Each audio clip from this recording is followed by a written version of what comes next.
Oh, interesting. Those Hey pop up, guys, right? we are back on air. We were all kind of discussing some of the questions as they were coming in. We're back with Nicole Patino from Law Offices of Fred T. Hamlet, Gabe Snyder of Ward Black Law. We're answering your questions about employment issues, not unemployment, but your employment issues and workers' comp as well. All right, speaking of, hey Gabe, this question is for you. It says, I have been out of work 7 days due to a work-related injury. Does workers' comp have to pay?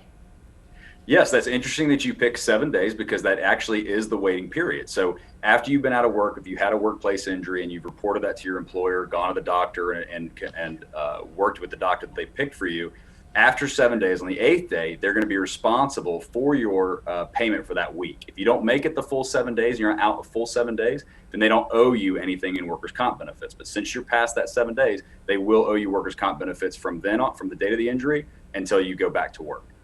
Okay, and this person kind of followed up, can I get workman's comp if I have carpal tunnel from lifting boxes at work?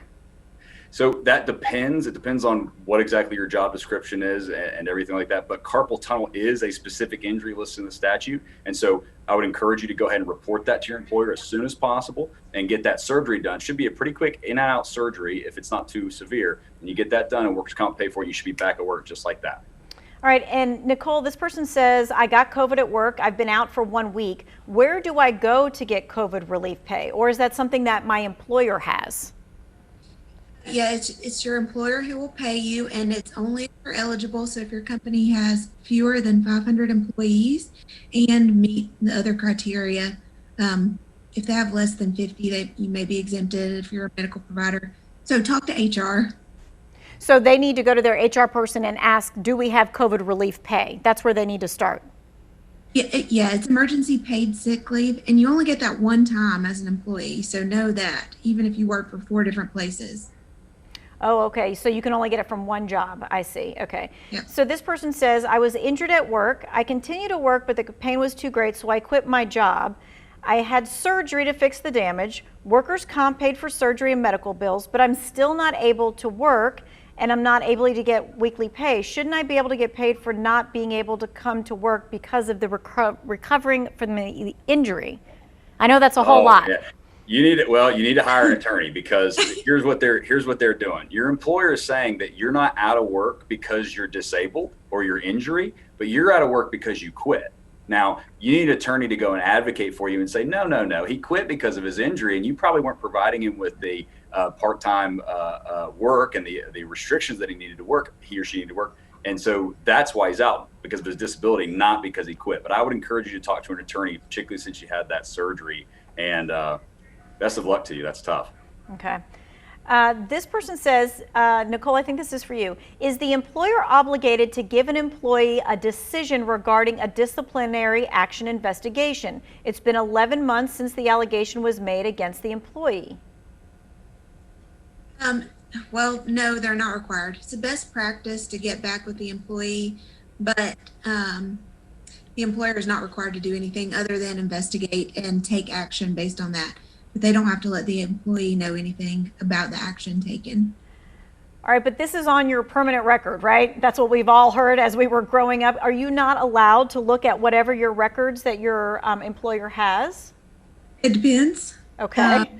So it depends on if you work for a public employer or a private employer. It depends on what your personnel file policy is. So there are a lot of factors that go into that.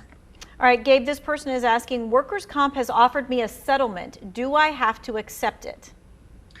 Okay, so that's a great question, and let me take a little second. So if you mean by settlement a form where you've got a disability rating and they're offering you a particular percentage to a body part, the answer probably is yes. They will probably take you to hearing and make you take that. But if you're saying they're offering you a settlement to completely close out your claim, then no, you do not have to take that. Workers' comp does not require settlement. The form agreement, if you craft it the way you're supposed to on the form, will keep your medical compensation open. So the last date of treatment, medical treatment that you have, it'll be extended every time you go back to the doctor. So that's a good way to do it. If you get on the form agreement, make sure that you clarify with the adjuster or the attorney that your medical compensation or workers' comp is going to be continued and held. Okay. Nicole, this is a follow-up on the COVID relief pay that you were talking about. This person says, I've had to have multiple COVID tests and they require me to stay out until I get my results. Is there a limit to one instance per person or something like that? Yes, one instance of sick pay, emergency paid sick leave under the FFCRA per employee ever, at least right now under the law as it stands.